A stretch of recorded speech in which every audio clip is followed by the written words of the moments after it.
Hi, and welcome back to another episode of The Cutting Room Floor. I'm your host, Bruce De La Cruz. Now, this is the show where we interview local talents, not only to shed a spotlight on it, but also to get an insight into local filmmaking industry. And today we have with us Meg Dunbar, a indie animator who went to school in Sheridan College and actually had one of her films showcasing at the Stratford Art Gallery. Meg, how are you doing today? Good. How are you? I'm good. I'm good. Just want to say thanks again for coming on the show. And so, Meg, before we get into your film, just tell us a bit about yourself, about how you got into animation itself, actually. Sure. So I've always been really interested in art, as well as music and theater and that kind of thing. And it kind of ended up being the perfect marriage of all of those interests as a career path choice. So that's kind of how I ended up circling back around to it. Okay. And so, was there a definitive moment that you knew that you wanted to be an animator? Yeah, I think when I first saw, like when I was in high school, like Escaflowne and Gundam Wing were really, really popular. When I saw those, I actually really started being interested in animating. Gotcha. And so, like, what draws you to that medium? I think it's just kind of, it's a medium that you can use for so many different things, and you can really explore a lot of different aspects that may be kind of closed off to you in live action because of reality constraints. So you can kind of go crazy with animation if you want. Right. So let's talk about your professional career. I know that you just finished school. So just talk about your school career for a bit there. Sure. So animation was actually my second degree. So before that, I did English literature, Right. but storytelling has always been really interesting to me. So animation just kind of seemed like, the logical next step after I was working for a little bit. I had the chance to do some indie story or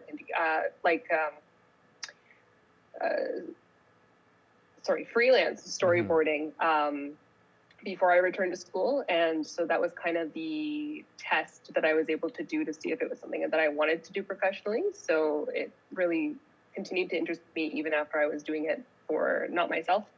So I went back to school. Gotcha. And so the film that we're talking about today, Farewell, that was your thesis film at Sheridan, correct? Yeah. Okay. And so what is Farewell about, if you don't mind us asking?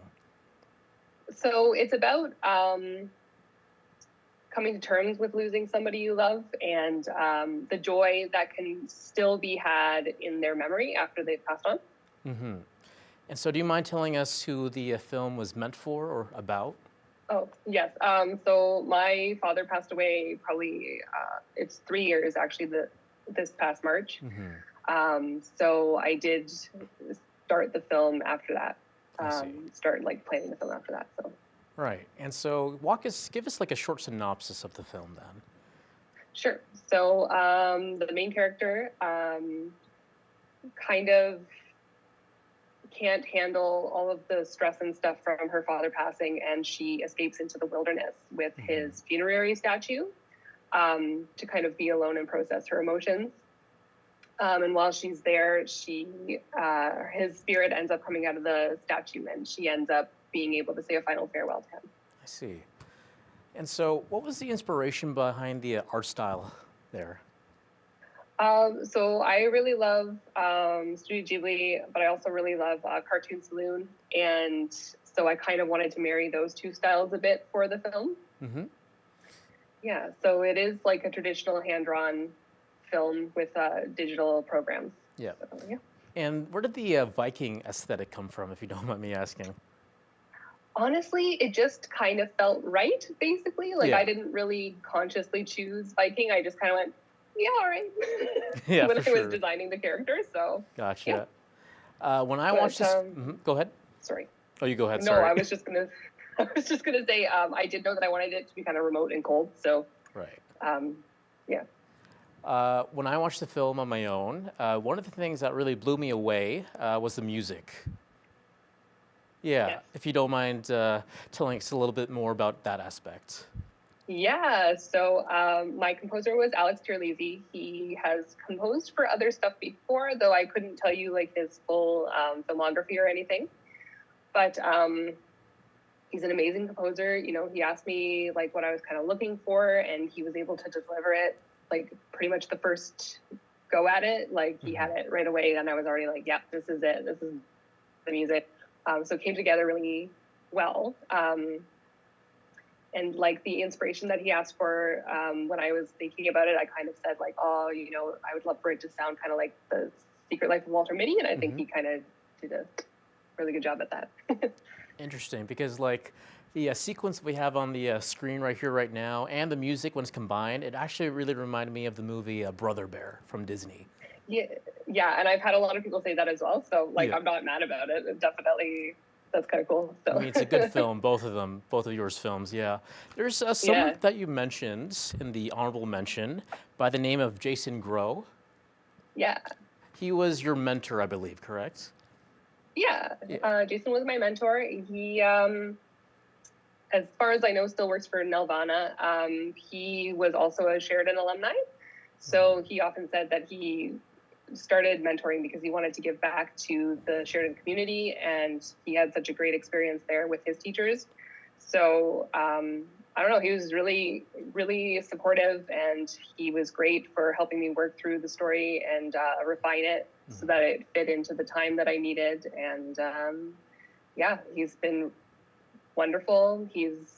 Continues to be supportive even post grad. So I mean, just having like a mentor like that must be the greatest feeling in the world, basically. Someone that always has your back. Yeah. On your really portfolio. inspiring. Sorry. Yeah. I was just gonna say that on your portfolio website, you have all the storyboard written out for this film. Yeah. And all the frames, it must be like in the hundreds of pages, correct? I think it must have been 102 or 3 boards. Yeah. Yeah. And so walk us through the animation process. 'Cause this is all 2D, correct? Yes. Okay. So I used a Toon Boom pipeline for my film because that was the programs we were using for school. But it's also what we're taught on. So it was the most logical. I even did my compositing in Toon Boom, Harmony. So it is hand drawn. It's like between, like it's 24 frames per second, but it's between like 2s and 4s generally for animating on. It was done with digital programming, but it's all hand drawn. So. Gotcha. What were some of the challenges in making this film? Definitely, as you get further along in the process of making a film, it can get a bit sluggish because maybe you have a different idea and you want to move on and you're just like so tired because you've been working on the same film for 8 months, 12 months, however long. So I think definitely the challenge was keeping motivated on the film. Right. Even though the subject matter was really important to me. Exactly. And like honestly, when I started my 4th year, I wasn't an amazing animator. Like it wasn't my focus. My focus was storyboards. But I think it was definitely a learning curve. But like honestly, it was my mentor specifically who said, "Why are you drawing it so carefully? Just draw it like you draw your storyboards." And it like switched a light switch in my head, and I found it a lot easier to animate after that. And I've been able to grow my skills in animating since then. So it's been great.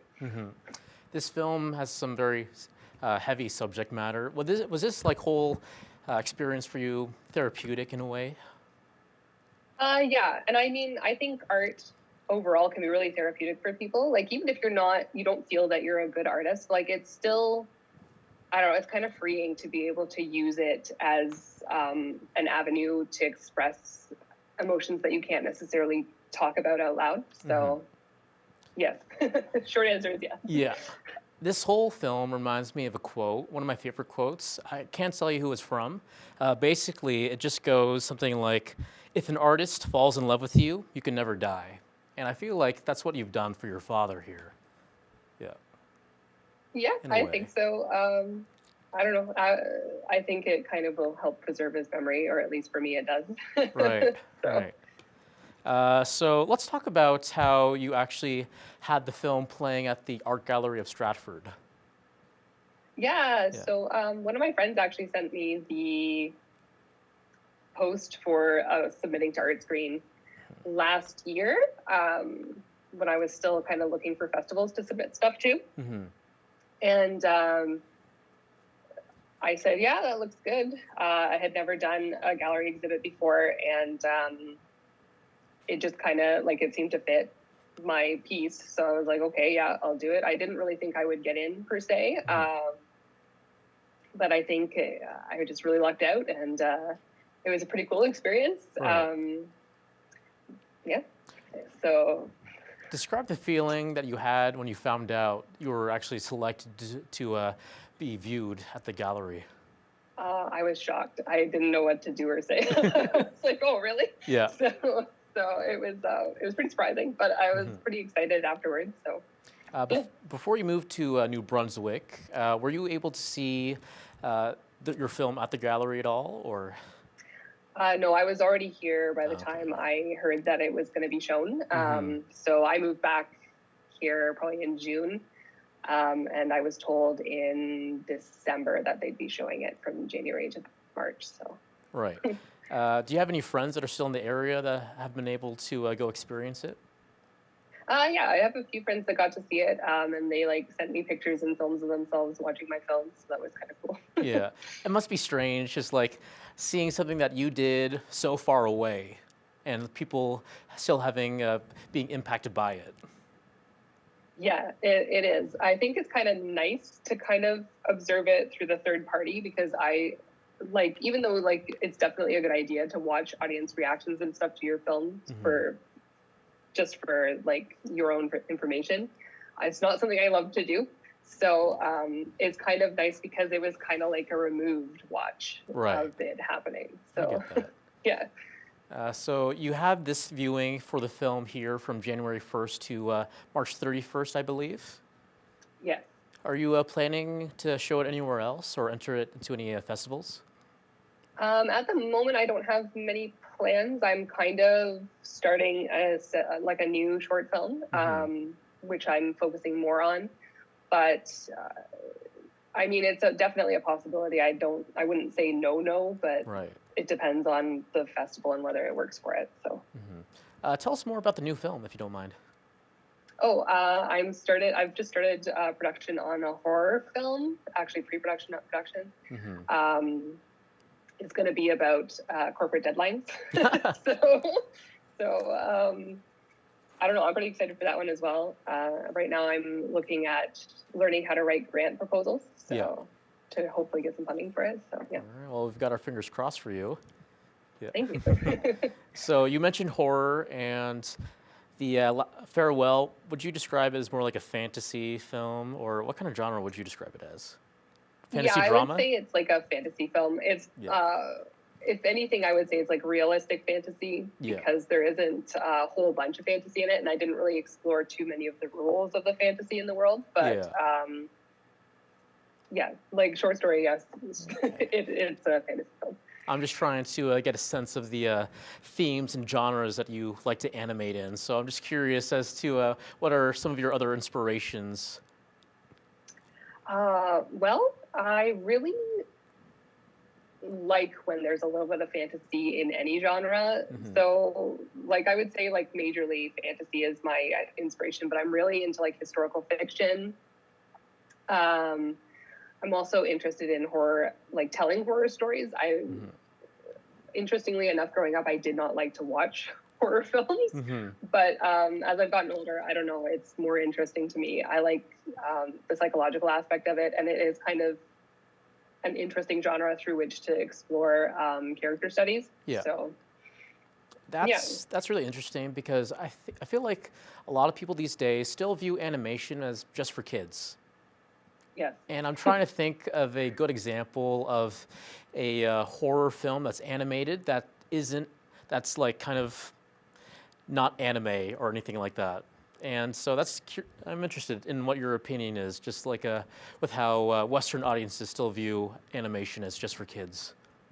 I think it's really unfortunate that that is the case because honestly, as a medium, animation is really broad. So you could do a lot with it that I think doesn't get explored in the West as much as it could be. I mean, we're definitely seeing a turn toward more exploration in the field with like stuff coming out of Europe and France. Well, that's part of Europe. And even like a lot of indie films are starting to turn toward that kind of thing.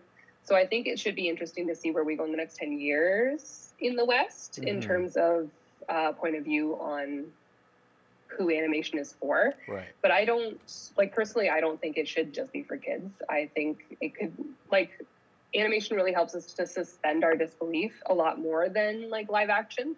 Yeah. So I think it's almost the perfect vehicle for some other stuff, like some horror films, and that could be more interesting because you automatically suspend your disbelief when you're watching animation.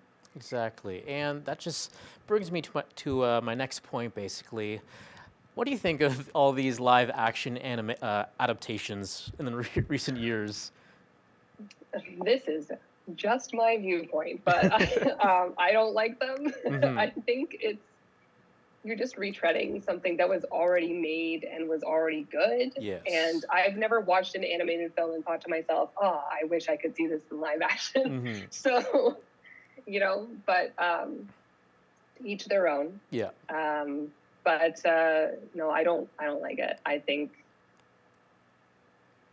it just kind of feels like we're redoing stuff over and over again. And I would love to see the Western oeuvre kind of broaden itself out a bit more. At the end of the day, it just kind of feels like a cash grab, doesn't it? Sometimes, yeah. Yeah. For sure. During the past decade, what do you think has been the most important animated film that's been produced? That's a good question. I don't know that I can answer that, but the past decade, what have we had recently?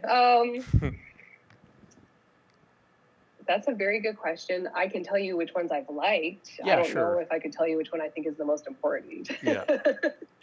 But yeah, that's a good question. I don't know. We can go with which ones you like, your favorite ones. How about that? Sure. In the past 10 years, I really, really liked Puss in Boots, The Last Wish. That was pretty good. I really liked The Night is Long, So Walk On, Girl. Sure. I don't know if that was in the last 10 years, but it was this really funky little Japanese film that ties in with Tatami Galaxy, which is a series done by Science Saru. I really liked their work actually in the past decade. Like I really liked their work on the Star Wars short films that were being released by Disney Plus. Yeah. I really, really, really, really, really liked Wolf Walkers. Yeah, that's all I can think of off the top of my head. So I watched a few of those. The rest I will have to add to my list, though. I can give you my three most important films, and I can give you my reasonings just to see what you have to say about that. Yeah. So, like, one of them would have to be Into the Spider-Verse. Okay. That won Best Animated Film that year, from the Oscars, if I remember correctly. And I think that's important, just because Disney and Pixar just had such a monopoly on that award for such a long time. I think it just showed people that there are still good animations outside of those two studios. My next important one would have to be Guillermo del Toro's Pinocchio. Just because, I am a big fan of claymation, traditional claymation, and just seeing a big studio like Netflix take on that project gives me hope that people still like it and that people still want to see it. And I did have a third one. It's kind of escaping me right now, but I'd just love to hear your thoughts on my choices. Spider-Verse was definitely a really important film. I think you're absolutely right. I think it was really important even for BIPOC voices in animation, especially. And then Pinocchio was really, really good. I really enjoyed it. I actually really like claymation, and it made me think of just now, like I also love the Aardman Yes. contribution to the Star Wars shorts. They did one last year with a mom and a daughter that did like a spaceship race. It was Yeah. so cute. Yeah. Yeah, no, I Perfect. agree. Good, good. All right, moving on. I did want to get your opinion on the recent trend where all these new animation movies that are coming out, instead of hiring traditional voice actors, they're hiring big Hollywood actors. I'm just curious as to your thoughts on those. While it can work for sure, like I really enjoyed Dwayne the Rock Johnson as Maui, for instance. I do think overall, my opinion is that you should hire people that specialize in the area that you're hiring for. Yes. So live action actors don't really specialize generally. Like some of them obviously do, but generally they don't specialize in voice acting. Like that is a fully separate set of skills that people train years to learn, and then their opportunities are kind of getting taken out from under them by big names. Like I understand why studios do it, like it draws people into seats, Exactly. but I do think it's kind of unfortunate because we do have like a wide variety of people that are specifically voice actors that could be filling those roles. And I think the only actor that comes to mind right now who can do both very well was Robin Williams as Aladdin. Yeah, in he was really Aladdin. good. I Yeah. think I always think of Alan Tudyk as well. Like he's Right, always like the yes. animal voices in Disney films, but he's also like a Juilliard grad and he's done a bunch of different films too. So Just seeing some of those big names. Mark Hamill is actually a really good example as well. he's an amazing voice actor though. Yeah, yeah, I know. Joker, Fire Lord Ozai in Avatar: The Last Airbender. Some really good filmography from him, for sure. So we're nearing the end here for our interview there, Meg. So I know you haven't worked in the industry quite as much as you want to yet. I know you just graduated. But where do you see your career going, do you think?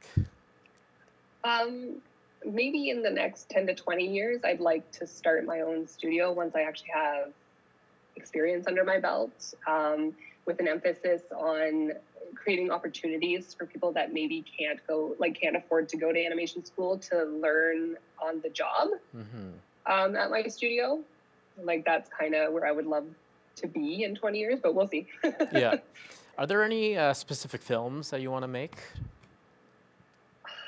Not really. I mean, inspiration strikes at odd times. This is true. I do read a lot of fantasy books that aren't like Western centered. They're kind of like centered on other cultures. And I did just finish a book trilogy called the Devabad trilogy, which is kind of explores Middle Eastern fantasy a bit.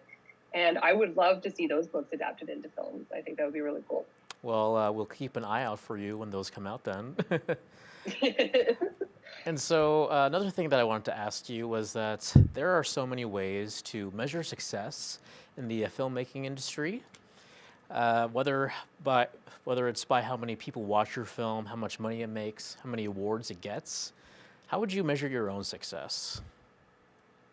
For me, success is doing better than I did last time. Yeah. So even if you don't manage to do better than you did last time, it's okay. Like that's not a big deal. But honestly, like I'm not in competition with anybody else except for myself. So Right. yeah. Good answer.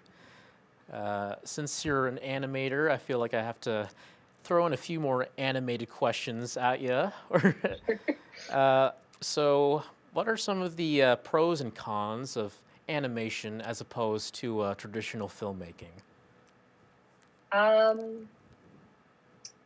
So I think animation can be done with a lower budget overall if you're kind of able to swing it.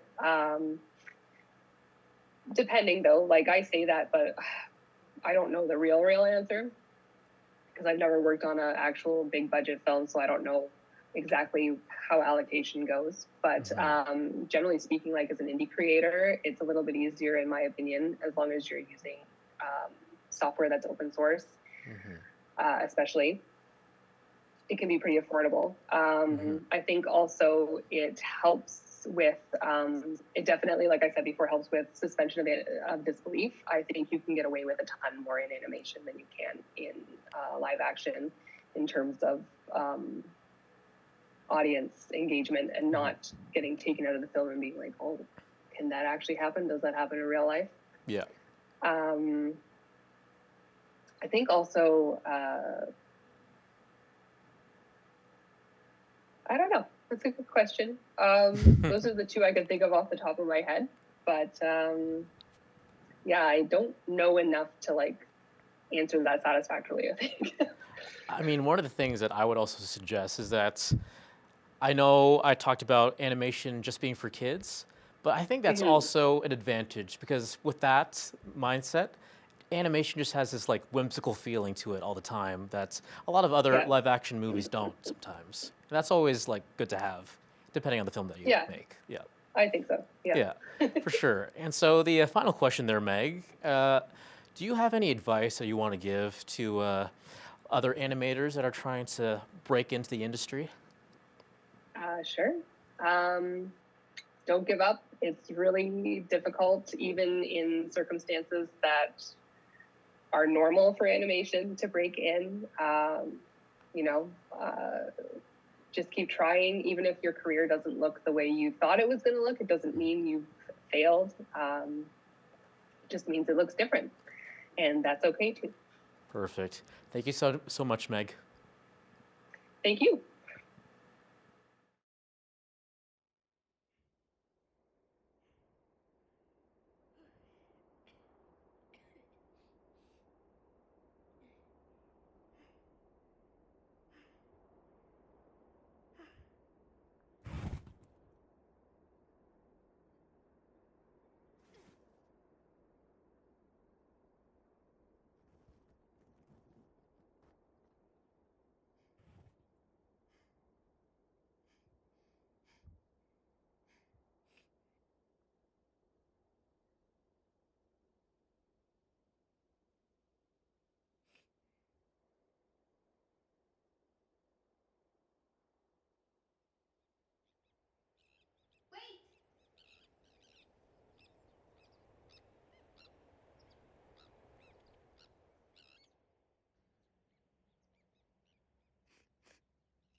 Wait!